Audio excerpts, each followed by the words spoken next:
How did I end up here? Every choice, every risk led me to this room, this moment. I've built a life that most people could only dream of, forged alliances few would dare question. But when the cards start to fall, what's left? Maybe what they call power is just an illusion, a trap that creates monsters and destroys empires. How much longer before they see what's really behind this facade? Maxime Duhamel, a name that resonates within the exclusive boardrooms of New York and Paris. Tall and poised with an aura of calculated restraint, Maxime knows that true power rarely needs to speak loudly. His office at Duhamel Capital, perched atop one of Manhattan's most luxurious skyscrapers, mirrors his personality, sophisticated yet shrouded in mystery. Maxime has a reputation for turning failing companies into gold mines, but his success has come with a price. Each transaction edges him closer to moral ambiguity, navigating a maze of backdoor deals and shadowy alliances with high-ranking political figures. To Maxime, finance is a game of absolute control, and laws exist merely as obstacles to be redirected. He never meets directly. Instead, he uses trusted intermediaries and executives with ties to powerful politicians and influential investors, building a strategic shield for moments of crisis. This decentralized web allows him to bend the rules without tarnishing his image. Despite his penchant for risky strategies, Maxime lives by a meticulous routine, crafting a life where no trace of his darker dealings ever surfaces. However, behind his calm exterior lies a growing fear. He knows that somewhere a single mistake could expose him. This silent dread keeps him on high alert, recalculating every move. At Duhamel Capital, Maxime's every step is watched, yet few notice the tension simmering beneath his composed leadership. The numbers he manipulates go beyond profit. They reflect his instincts for survival in a highly regulated environment. Each trade requires careful maneuvering to evade detection, especially with international regulatory bodies watching. Handling Swiss banks and offshore accounts, Maxime faces a constant battle, knowing that a single policy shift could unravel his complex web of money laundering. On the other side of this dark game, Elisa Moreau embodies resilience. Born to a working-class family in Marseille, Elisa never settled for a predictable path. As an investigator at the French Ministry of Justice, she has dedicated her life to exposing financial fraud with surgical precision. To Elisa, her work is a fight to undo the damage caused by dirty money, especially after the crisis that devastated family economies, including her own. Known for her discretion and keen eye, she can scan documents and spreadsheets, uncovering hidden patterns missed by most. When the first whispers of Duhamel Capital reach Elisa, she realizes she's stumbled upon something much larger than the usual schemes she's exposed. However, she soon faces internal pressures and leaks that threaten her progress. She starts identifying patterns in concealed transactions and secret wire transfers. But with each discovery, it feels like more people know about her investigation than expected. This forces her to tighten her team's security and protect sensitive files. An elusive phantom investor emerges as a critical link, yet bureaucracy slows every step, adding layers of risk. This unseen figure, whose role in Maxime's network remains hidden, becomes a key target in her investigation.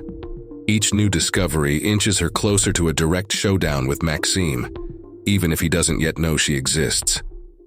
Undeterred, Elisa adopts a methodical routine, her determination intact despite increasing dangers. Meanwhile, as Maxime refines his operations to erase any trace of his activities, he faces growing challenges, particularly in tax havens like the British Virgin Islands, where regulations are tightening. Each shift in offshore transfers demands extreme precision, for even a slight tax or banking law change could threaten the secrecy of his transactions. At the same time, Elisa tracks these same footprints, noticing the gaps that Maxime struggles to hide. Every calculated decision brings the two closer, creating a high-stakes tension that sets the stage for an inevitable clash. With every suspicious trade Maxime completes, the suspense builds, stretching his iron grip on control to its breaking point and casting a shadow over his once unshakable poise. Maxime Duhamel lives in a world where every choice and alliance carries the weight of an empire. His office at Capital Duhamel, encased at the peak of a gleaming Manhattan skyscraper, is a monument to power and ambition. It's decorated with high-end contemporary art and minimalist furniture, arranged to inspire both respect and fear in those who dare enter his space. The glass walls offer a panoramic view of the city, but they symbolize something more: the absolute dominance Maxime believes he has over the market. He sees himself as the conductor of a spectacle where ethics bow to efficiency, and his journey has taught him that any risk is worth taking if it brings an advantage. In Capital Duhamel, luxury isn't just in the walls, but also in daily rituals. Maxime maintains discreet yet firm alliances, but rarely engages directly with politicians or tycoons. Instead, he delegates these interactions to trusted intermediaries, such as corporate relations consultants and longtime CFOs, who negotiate alliances and seal deals during strategic events and private business dinners. This network allows Maxime to stay insulated, maintaining his distance and minimizing public exposure. Every object and detail reinforces an image of control and sophistication. Yet Maxime's sophistication disguises his shady practices: insider trading, funneling massive capital through offshore tax havens, and collusion with Wall Street elites who, like him, believe success is an exclusive reward for the bold. Since his youth, Maxime has known no limits. Growing up in a modest neighborhood in Marseille, he learned to despise the powerlessness his family felt before an unjust system. In college, he discovered finance and the idea that money was the key to respect and freedom. Moving to New York, he started modestly, but he quickly attracted mentors who saw his unusual audacity. These veterans taught him that the greatest fortunes are rarely made by following all the rules. Maxime absorbed every lesson, thriving in an environment where one's value was measured by their ability to manipulate resources and exploit others' weaknesses. Elisa Moreau, in contrast, works in a world of stark reality.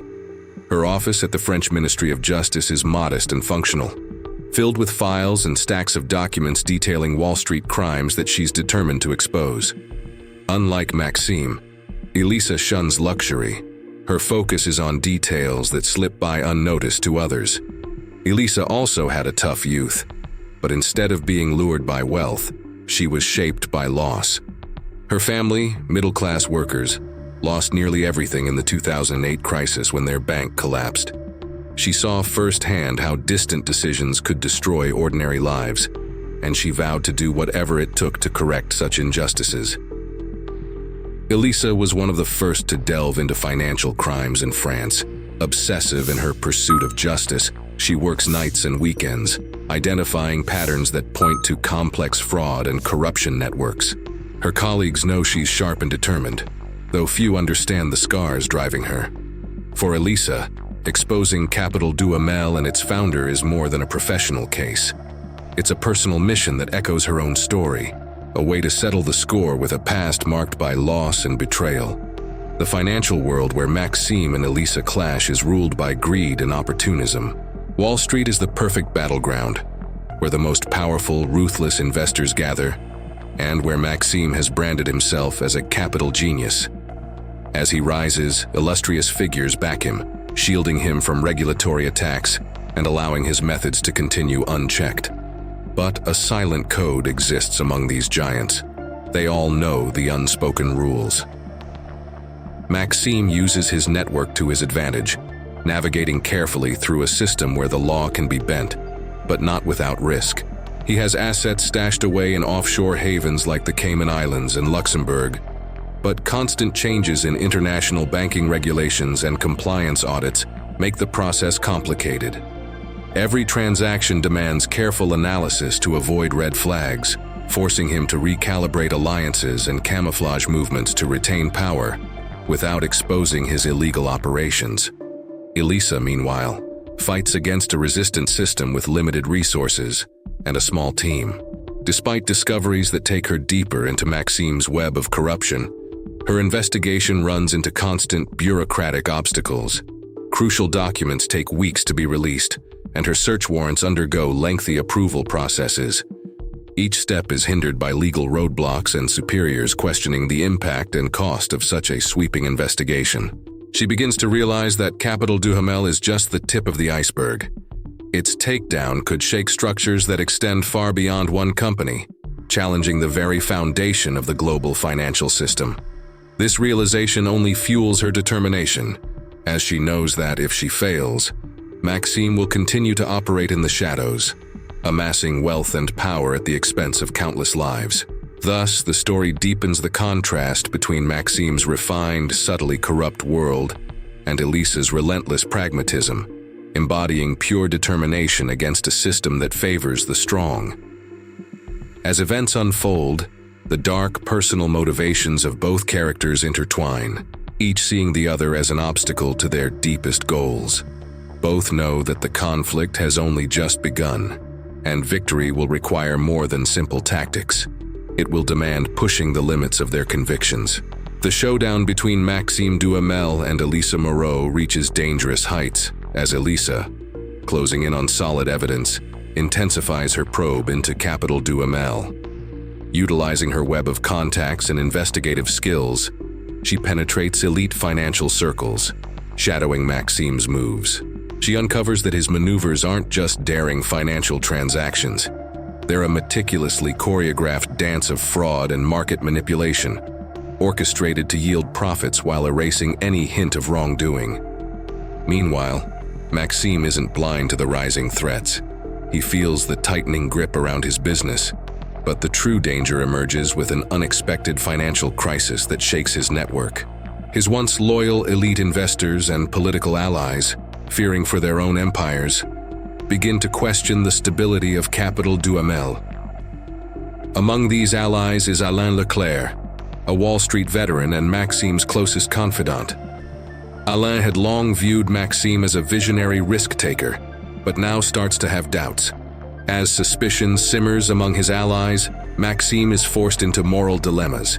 He can try to reinforce loyalty by offering them more incentives, or he can cut ties to shield himself. In a tense meeting, Alain warns Maxime of the risks his questionable tactics pose, but Maxime, determined to retain control, disregards him. Yet, his confidence wavers, not out of fear of failure, but because he senses his loyal allies may soon turn against him. Elisa faces her own internal challenges.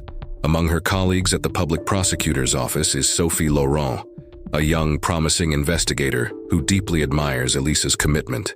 However, Sophie grows increasingly concerned about Elisa's obsession with the case, fearing she might cross ethical lines. Sophie urges Elisa to consider the personal and professional costs of this relentless pursuit. But Elisa, driven by her thirst for justice, brushes these concerns aside, even more resolved to expose Maxime, despite the risk of alienating her colleagues. The stakes soar when Maxime discovers a potential mole within his firm, possibly leaking details to the prosecutor's office. He assembles his trusted team to root out traitors, and paranoia takes hold at Capital Duhamel.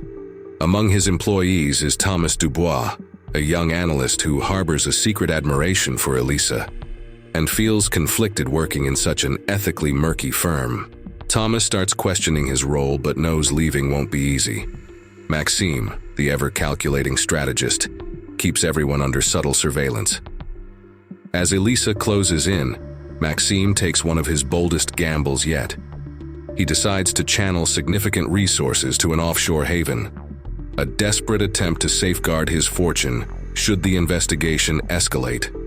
This move, however, catches media attention, triggering questions that threaten his reputation. Swiftly, Maxime pivots, staging a press conference to claim these funds are for a new strategic investment. Yet he knows keeping his operations under wraps is becoming unsustainable. To Elisa, this maneuver is a flashing red signal that Maxime is hiding something far more significant. She intensifies her efforts to unmask the phantom investor, whose identity is crucial to unraveling Maxime's empire. However, the investigation faces constant bureaucratic red tape, frequent requests to justify resource use, and barriers to accessing international documents. Additionally, superiors begin pressuring her to scale back, hinting that the case is attracting unwanted attention. Undeterred, Elisa doubles down, knowing that even a minor delay or leak could derail her months of work, especially as there are threats to transfer parts of the case to other divisions, which would add further complications. A major twist unfolds when Alain Leclerc, after a conversation with Thomas, begins to suspect that Capital Duhamel might indeed be on the brink of a legal catastrophe. In an unexpected turn, he arranges a secret meeting with Elisa, but demands guarantees of anonymity, fearing professional ruin. This encounter presents Elisa with a new dilemma. Can she truly trust Alain? Is he a genuine ally or an opportunist? She takes a leap of faith, aware that any slip could cost her entire case, especially as higher-ups demand swift results and question the resources used. Meanwhile, Maxime finds himself increasingly isolated. He's forced to make hard decisions, distancing Thomas from crucial meetings and scrutinizing Alain's every move, suspecting he may be collaborating with Elisa. With each decision, Maxime alienates his former allies, feeding a climate of tension and mistrust within his team. This internal unraveling threatens the delicate balance that sustains his empire. Watching his alliances crumble, Maxime faces an unprecedented ethical crisis. Should he maintain loyalty with incentives or resort to threats? For him, it's become a survival game with no room for mistakes. Elisa, now closer than ever to the truth, begins to question her own sacrifices, seeing the toll her choices have taken on her relationships and even her health. The climax hits when Maxime uncovers the mole's identity, deciding to sever them from his inner circle. But he realizes the threat to his power runs deeper than he had imagined. He's now at an inescapable crossroads. Continue fighting to save his empire, even if it means sacrificing everything, or accept that this game might finally be out of his control. As the battle between Maxime Duhamel and Elisa Moreau escalates, hidden layers of corruption and financial manipulation start to surface, exposing a vast network of political graft. Maxime, sensing his empire on shaky ground, starts arranging clandestine meetings with high-ranking government officials, looking to strengthen his ties with powerful politicians. During one of these secret gatherings, Maxime negotiates with a European senator, offering a generous campaign contribution in exchange for shielding his interests from impending financial regulations. These meetings reveal just how far Maxime is willing to go to preserve his control, demonstrating that corruption stretches well beyond the markets, seeping into public policies. But Maxime's secret deals come with a steep price. As a looming economic crisis heightens market volatility, investors become increasingly desperate for stability. To calm the pressure, Maxime sets up a series of risky, manipulative trades, strategically timed to temporarily inflate the value of his primary holdings. He knows it's a double-edged sword. If successful, it will buy him precious time. But if exposed, it could mark the beginning of an irreversible downfall. Meanwhile, Elisa realizes that Maxime's manipulation reaches far beyond his own company, affecting the global economy. Urgently, she intensifies her pursuit of the ghost investor, a shadowy figure whose trades seem to have privileged access to Duhamel Capital's most secretive operations. Following the digital trails left by this ghost, Elisa uncovers clues hinting that this investor is hiding behind major corporations, anonymously orchestrating a web of international market manipulation. Yet, with each step forward, Elisa attracts more unwanted attention, drawing the eyes of Maxime's spies. Within Duhamel Capital, tensions rise. Thomas Dubois, a young analyst who had already expressed doubts, begins openly questioning the firm's practices, especially after being sidelined from key operations. Realizing he's now under surveillance, Thomas feels the squeeze from Maxime, torn between the loyalty and financial security his job provides and the unsettling truth he's uncovering. When he receives an encrypted email from an anonymous source promising valuable information about the ghost investor, Thomas finds himself at a crossroads. Should he follow Maxime's orders or covertly collaborate with Elisa? At the same time, Maxime faces unexpected pressure from Alain Leclerc, the veteran of Wall Street and one of his former allies. Growing increasingly wary of Maxime's high-risk moves, Alain pushes for a reassessment of Duhamel Capital's practices, fearing the firm won't survive a deep investigation. In a tense meeting, Alain suggests an internal audit to protect the company's reputation and stave off suspicion. To Maxime, however, this suggestion reeks of betrayal, and he begins plotting a strategy to neutralize Alain's influence, even contemplating sabotaging his former confidant's career. The tension skyrockets as a critical deadline looms. A multi-million-dollar merger between Duhamel Capital and a European tech giant is just weeks away. The merger hinges on the stability of Maxime's company's stock, which must remain high to secure the deal. When Elisa learns about the merger, she realizes this is her window to expose Maxime's operations and potentially topple his entire financial structure. With the deadline closing in, Maxime grows increasingly paranoid. He tightens surveillance on everyone in the company, imposing strict confidentiality rules and monitoring emails and conversations. Disturbed by Maxime's oppressive behavior, Alain makes his own move, secretly meeting with a high-profile journalist, hinting that something suspicious is brewing at Duhamel Capital. This betrayal throws Maxime into a state of high alert, prompting him to take action against Alain before any information leaks further. Then, in a surprising twist, the ghost investor drops another breadcrumb. Elisa discovers that this investor has a direct link to Thomas, sending him confidential documents that expose a web of offshore accounts in tax havens, all under Maxime's name. If made public, these accounts could be the smoking gun that brings down Duhamel Capital, thrusting Maxime into one of the biggest financial scandals to ever rock Wall Street. However, Thomas hesitates, fearing that his involvement could make him a target for retaliation. As the merger deadline approaches, the pressure on everyone reaches a breaking point. Elisa knows that any misstep could destroy her investigation. Maxime realizes his iron grip on power is slipping, and Alain, now seeing no advantage in loyalty, decides to play his last card.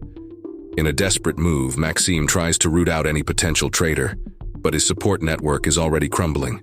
The story's pivotal moment hits when a series of confidential documents leak to the financial press, exposing damning evidence of Duhamel Capital's illegal dealings. These documents, precise and incriminating, reveal records of illicit transfers to tax havens, secret arrangements with powerful politicians, and market manipulation schemes, all placing Maxime at the heart of a sprawling international corruption scandal. The revelations are a devastating blow, shattering investor trust and isolating him from longtime allies. News of the scandal spreads quickly, triggering a full-blown public investigation led by the U.S. Securities and Exchange Commission, SEC, soon joined by French authorities. This public exposure shakes up the dynamics among all the key players. Once an untouchable titan, Maxime now stands vulnerable, abandoned by former allies scrambling to save their own reputations. Alain Leclerc, the Wall Street veteran who once stood by him, publicly distances himself from Duhamel Capital, condemning the firm's practices. This act of betrayal leaves Maxime isolated, and without the support of one of his most powerful backers.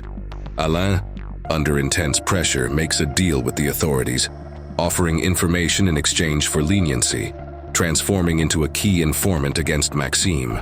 For Elisa, this revelation is a victory, as her suspicions about Duhamel Capital are finally validated in the public eye. However, the leak has a ripple effect. Other banks, both in the US and France, initiate emergency portfolio reviews, while European governments begin discussions to enhance transparency policies and curb risky public investments. The financial markets spiral into chaos as investors demand transparency and tighter regulations. Elisa realizes her investigation has now reached a global scale, requiring faster, more strategic decisions. The source of the leak, still unknown, could be a powerful insider with direct access to Maxime's most covert transactions. So Elisa sets out to find this anonymous informant, to build an airtight case. In response to the scandal, Maxime initiates an emergency plan to protect his remaining assets. He attempts to move funds to new offshore accounts and starts secret negotiations with international contacts in Dubai and Hong Kong. hoping to salvage his fortune and avoid total bankruptcy. But the situation worsens as the SEC freezes Duhamel Capital's assets during the investigation. Realizing he has few options left, Maxime believes his only way out is to hunt down the whistleblower and eliminate them, convinced that if he can unmask the traitor, he can still salvage his reputation. The scandal creates new alliances and rivalries within Duhamel Capital. Thomas Dubois, the analyst who once held a reluctant admiration for Maxime, sees an opportunity to redeem himself and begins secretly passing information to Elisa. But he is under surveillance by the company's internal spies who report directly to Maxime. Knowing he is in danger, Thomas acts with extreme caution, taking on the risky role of Elisa's informant, sharing crucial documents through encrypted channels.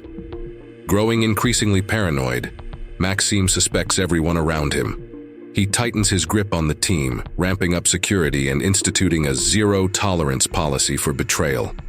His suspicion falls heavily on Thomas, leading him to employ intimidation tactics, threatening suspected employees and launching a ruthless witch hunt to identify the traitor.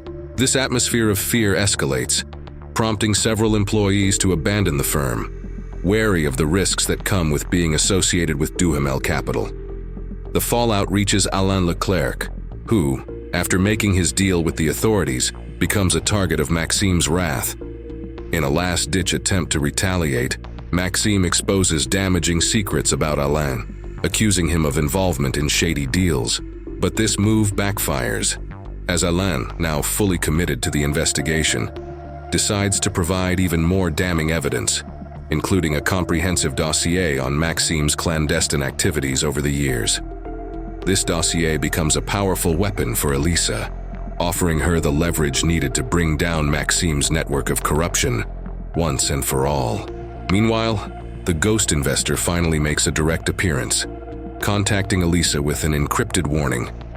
Maxime is plotting to escape the country and is bribing political figures to avoid arrest.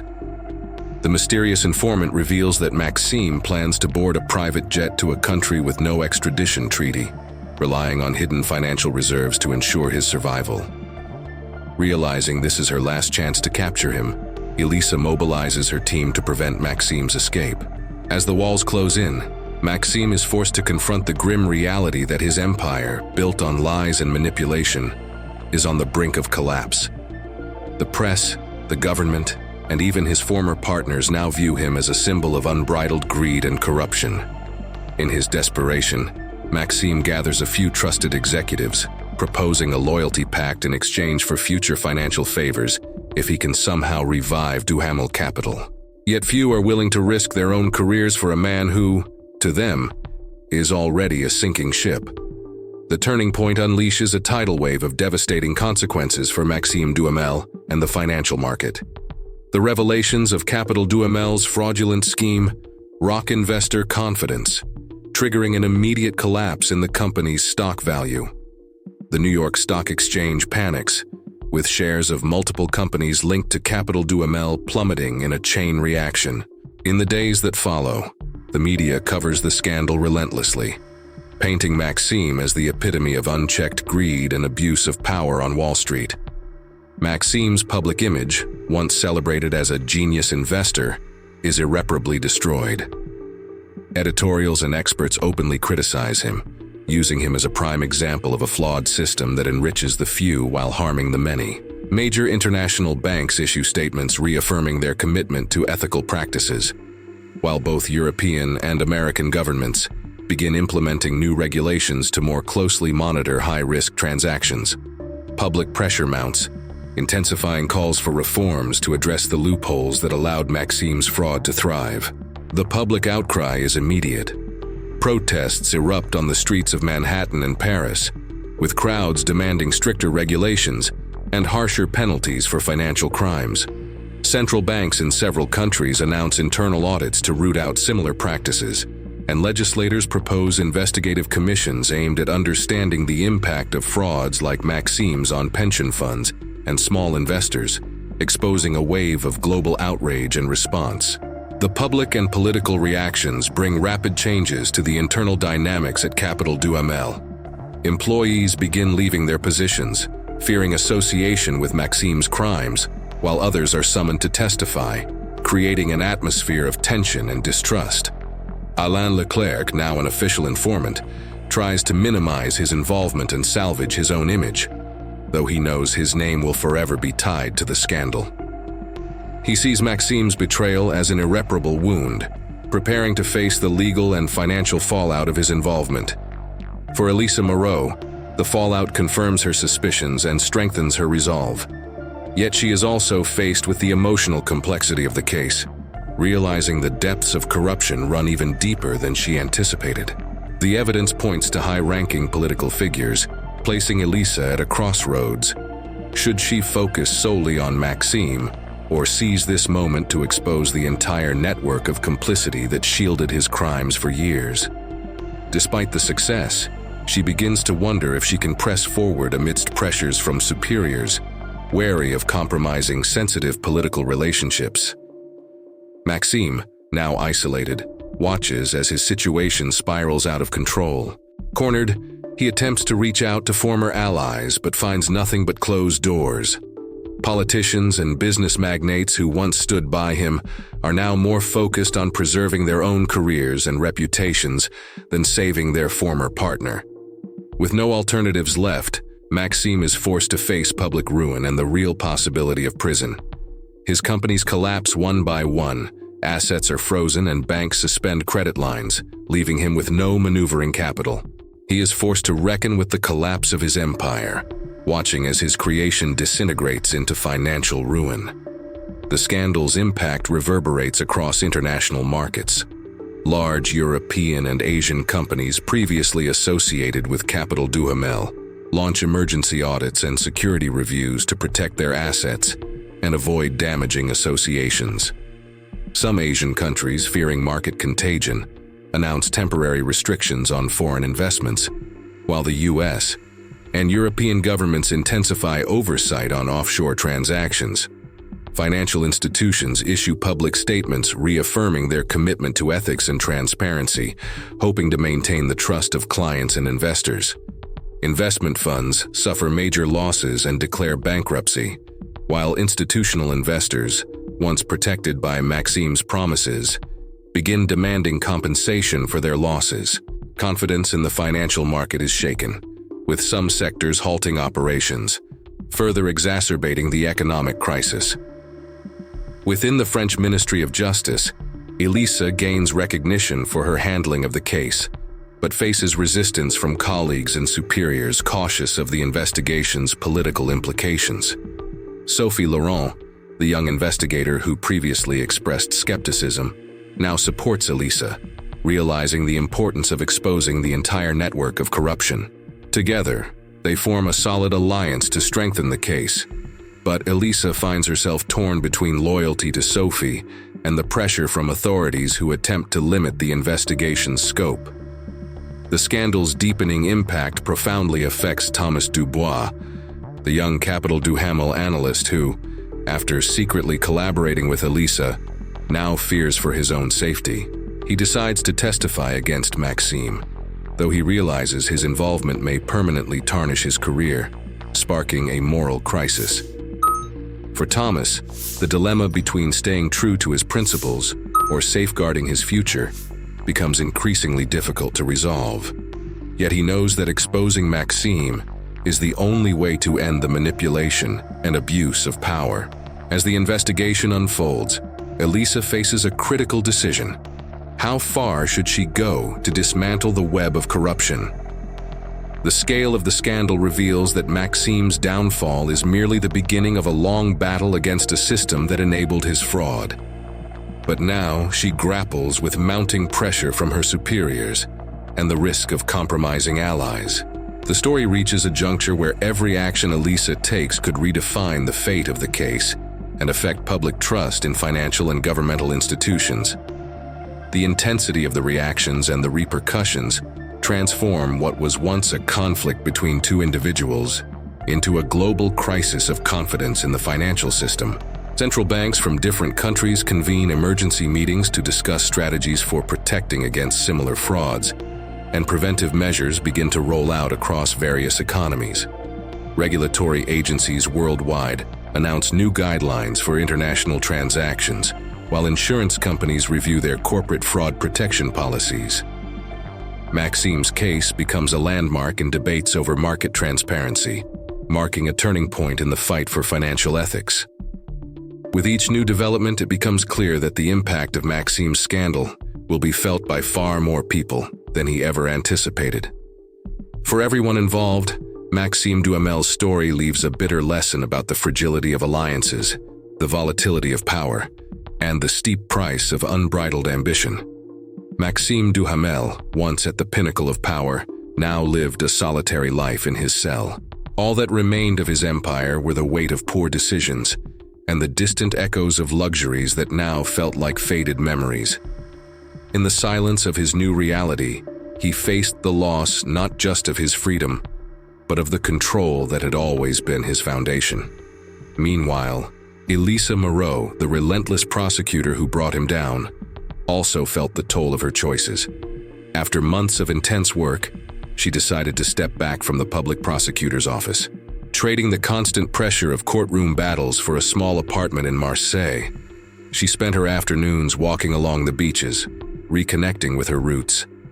Every breeze reminded her of why she'd chosen this path: the fight against injustices that affected families like hers during the 2008 financial crisis. Inside his prison cell, Maxime began keeping a journal. What started as a therapeutic exercise soon evolved into a bold new project: a book. In its pages, he revisited the lessons he'd learned on Wall Street, where rules were often seen as mere guidelines for the clever to sidestep. But as he wrote, something changed. The memories forced him to confront the real impact of his actions. Each entry was both a confession and an exploration of his mixed pride and regret, as if he were searching for redemption through his writing. The provisional title of the book, The Cost of Control, a Financial Confession, soon caught the attention of publishers. Letters started arriving from former colleagues and even some indirect victims of his schemes. Some were filled with anger, others with curiosity, yet all reflected the lasting impression Maxime had left behind. During her retreat, Elisa received an unexpected offer from a prestigious European think tank dedicated to financial reform. Known globally for her expertise in white-collar crime, she accepted a position as chief consultant, where she could shape policies that would prevent future scandals like Maxime's. Her focus extended beyond the present, aiming to educate and mentor a new generation of investigators. In this new role, Elisa traveled to financial capitals worldwide, speaking at conferences and leading workshops on detecting and mitigating corruption risks. She collaborated with legislators, advocating for stricter regulations and market transparency. Gradually, her name became more than just a footnote in the Duhamel case. It became synonymous with integrity in the financial sector. One morning, Elisa received a package at her office. Inside was the completed manuscript of Maxime's book, accompanied by a note. "Elisa, you always saw beyond the numbers. I hope you find in these pages more than a broken man, perhaps a reflection of the system we both tried to master. MD." Intrigued, Elisa read through the pages. She expected to find a man still justifying his actions.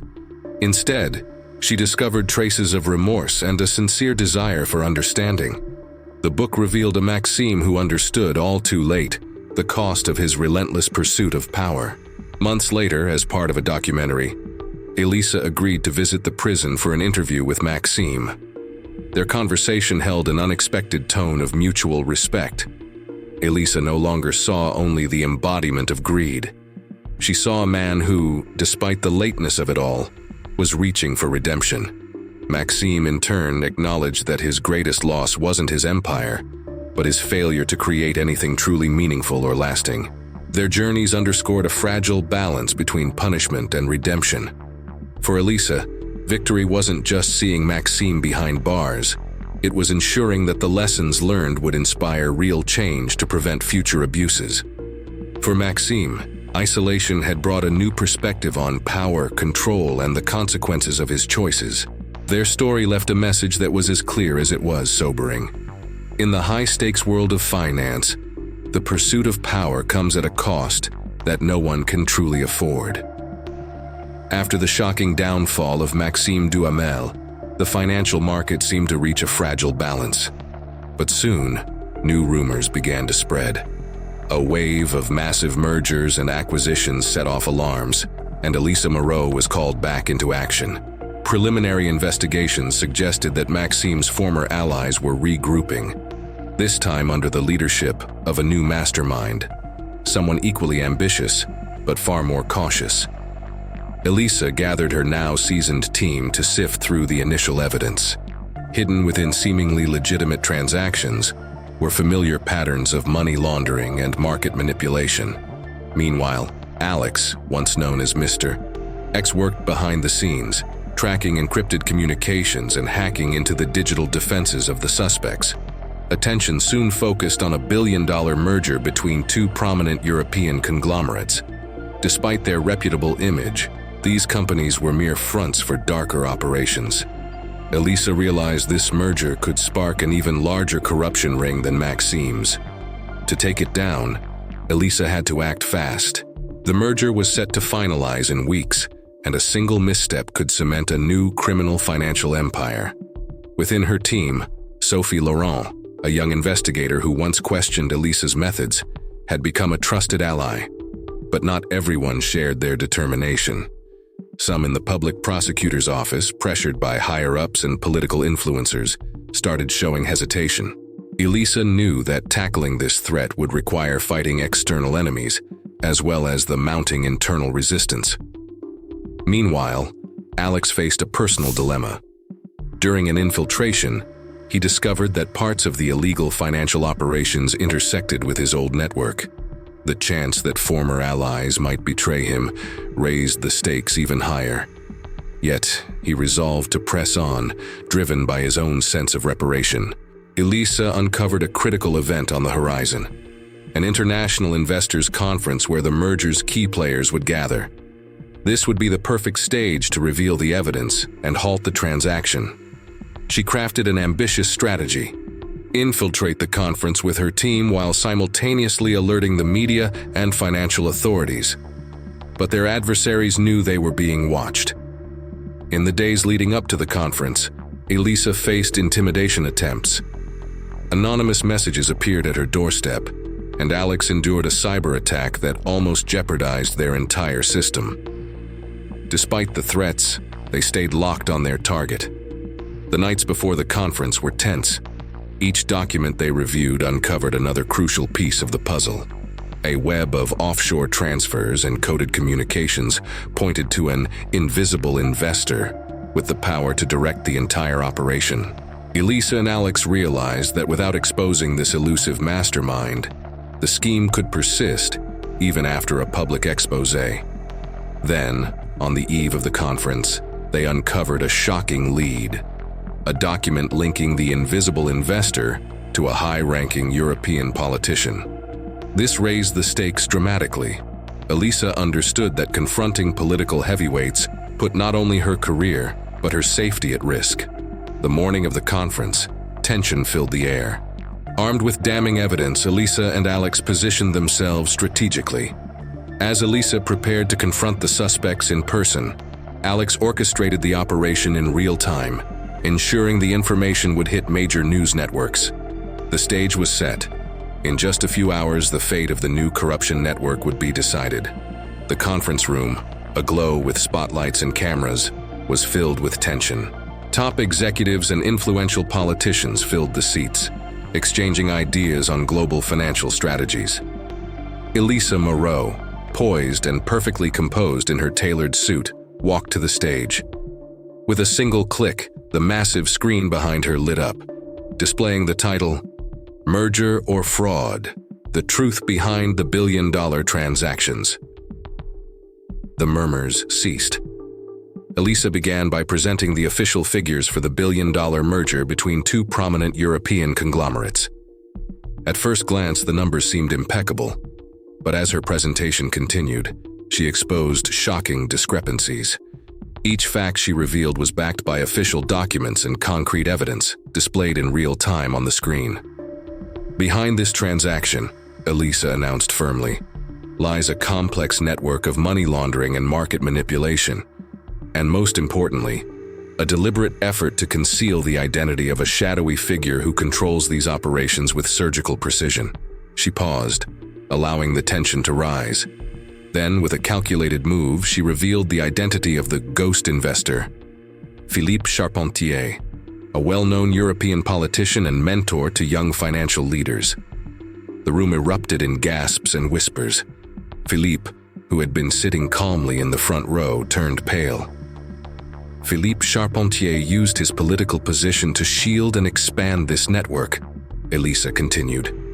He provided the legal cover needed and used his influence to bypass regulations that would have otherwise restricted these operations. Philippe leapt to his feet. "This is outrageous," he shouted, his voice echoing across the room. "These accusations are baseless and politically motivated." Unfazed, Elisa displayed a series of emails and phone recordings. In them, Philippe's unmistakable voice discussed strategies to hide funds in offshore accounts and how to influence lawmakers to ease certain transactions. The evidence was undeniable. Other executives in the room began to break into a cold sweat. Some tried to publicly distance themselves from Philippe, while others frantically messaged their lawyers. Elisa, along with undercover agents, had anticipated these moves. Arrest warrants were prepared and ready to be executed on the spot. Alex, working remotely, monitored every reaction. "Elisa, I'm picking up suspicious activity. One of the executives is trying to access hidden funds in an offshore account." "Lock it down," Elisa ordered. With a swift command, Alex began the process to freeze all accounts. Suddenly, a flash of light interrupted the conference. One of Philippe's allies, realizing they were cornered, tried to cause a distraction with a temporary blackout. In the chaos that followed, Philippe attempted to slip out through a side exit, but federal agents positioned in advance intercepted him. As order returned to the room, Elisa took the stage once more. This investigation has been about one thing: powerful individuals who believe they are above the law. Today we've proven that no one is immune to justice. The situation seemed under control, but Elisa knew Philippe still had cards to play. As he was escorted into custody, he issued a chilling warning. "You may have caught me, but this operation is just one piece of a much larger puzzle. Trust me, you haven't seen the last of this." At that moment, Alex sent Elisa an urgent message. "I just received an anonymous tip. It looks like another network is being activated for retaliation. We need to move fast."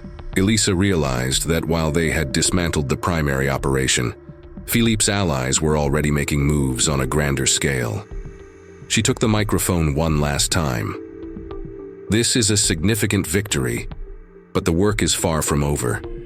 We will pursue everyone involved until every thread of this network is severed." Within minutes, the arrests at the event became global headlines. Journalists reported live, praising Elisa's team for their courage and expertise. The financial market responded instantly. Shares of the companies involved plummeted, and international regulators began reviewing suspicious transactions with newfound urgency. Philippe Charpentier, now formally charged, became the face of political and financial corruption. His fall sparked a movement to dismantle similar networks across Europe. Later that night, alone in her hotel room, Elisa reflected on the day's events. She knew this victory was just one milestone in an ongoing battle. The weight of her choices and the lives impacted was palpable. Yet she felt a renewed sense of purpose. On a video call, Alex commented, "It was a huge step forward, Elisa. But you know they're not going to give up so easily." "I know," she replied. "But as long as there are those willing to fight, justice will always stand a chance." With the arrest of Philippe Charpentier and the collapse of his corruption network, the financial world entered a new era. The consequences were swift and far-reaching. Regulations tightened. Banks and financial firms came under close surveillance, and authorities across several nations launched their own independent investigations. Elisa Moreau became an international symbol of the fight against financial crimes. Her unwavering determination and courage led to significant changes in the sector, though she knew this victory was only one step in an ongoing battle. Despite the public acclaim, Elisa preferred to stay out of the spotlight, focusing instead on consolidating the structural reforms she had initiated. This scandal exposed the fragility of a financial system that, for years, had favored the powerful. Lawmakers from various countries joined forces to implement preventive measures. New regulations demanded greater transparency in mergers and acquisitions, limited the use of offshore tax havens, and strengthened the powers of financial oversight authorities. Initially, these reforms met with resistance, but over time, even the skeptics acknowledged their value. Major financial institutions began adopting strict compliance practices, and public trust in the market began to slowly rebuild. Philippe Charpentier, now convicted, faced a very public trial. During the hearings, he tried to downplay his role, but the overwhelming evidence secured a harsh sentence. Imprisoned, Philippe became a symbol of what happens when power is used to oppress rather than protect. Maxime Duhamel, though still incarcerated, embarked on a journey of redemption. His book, The Cost of Control, became a bestseller. In its pages, he not only exposed the flaws in the financial system, but also reflected on his own mistakes and the destructive nature of greed. Critics praised the book, and it became a reference in universities and political circles. For Maxime, this was his way of contributing to a better world, even from behind bars. Alex, now fully known as Mr. X, took on a consulting role in cybersecurity for governments and major corporations. Using his expertise, he devoted himself to building systems that could protect against financial crimes, determined to prevent future scandals. Although his past still haunted him, Alex found solace in knowing he was finally on the right side of history. After the operation, Elisa decided to return to Marseille. She accepted an offer from an international institute to lead a global financial reform project. Her goal was to ensure that the lessons learned from the Charpentier case were applied to other markets worldwide. She also took on a mentorship role, training young investigators and inspiring a new generation of anti-corruption fighters. Though the emotional and physical toll of the investigation weighed on her, Elisa felt a renewed sense of balance. In her free time, she reconnected with family and rediscovered joy in the simple things: walks on the beach, dinners with friends, and quiet moments of reflection. The Duhamel Charpentier case was a turning point. It demonstrated that, while corruption is deeply entrenched, it can be challenged with determination, courage, and a well-orchestrated plan. Elisa knew the global financial system would continue to face challenges, but she also knew there was hope. Every small victory helped pave the way for a more just future. In a final interview for a documentary on the case, Elisa left a powerful message. Corruption thrives in silence, but the truth, once brought to light, has the power to shatter even the most formidable empires. As long as there are people willing to fight for justice, there is hope for a more transparent and fair financial system. Months after the scandal that rocked the global financial system, Duhamel Capital, now under new management, launched a campaign to regain the market's trust. The firm had survived, but at a high cost. The name Maxime Duhamel, once synonymous with power and ambition, had become a cautionary tale of unchecked greed. Meanwhile, one quiet morning in Marseille, Elisa Moreau leafed through a newspaper at a local cafe. A small note on the last page caught her eye. Maxime Duhamel receives recognition for his book's contribution to the fight against corruption. Part of the proceeds will be donated to transparency organizations. Elisa smiled. Even in downfall, some people found ways to make a difference. She closed the paper and strolled through the city, knowing that the financial world would never be completely free of corruption. But she also knew that, as long as there were people willing to fight, like herself and Alex, justice would always stand a chance. Enjoyed diving into the shadows of the financial world? If you did, drop a like and share this video with someone who needs to hear about the secrets behind big corporations. What's your take on these schemes of power and corruption? Let us know in the comments, We love hearing your theories and insights. And if you haven't subscribed yet, don't miss out on joining our community by hitting that notification bell. That way, you'll be the first to know about the next episodes of Financial Shadows Stories. See you in the next chapter of the financial underworld.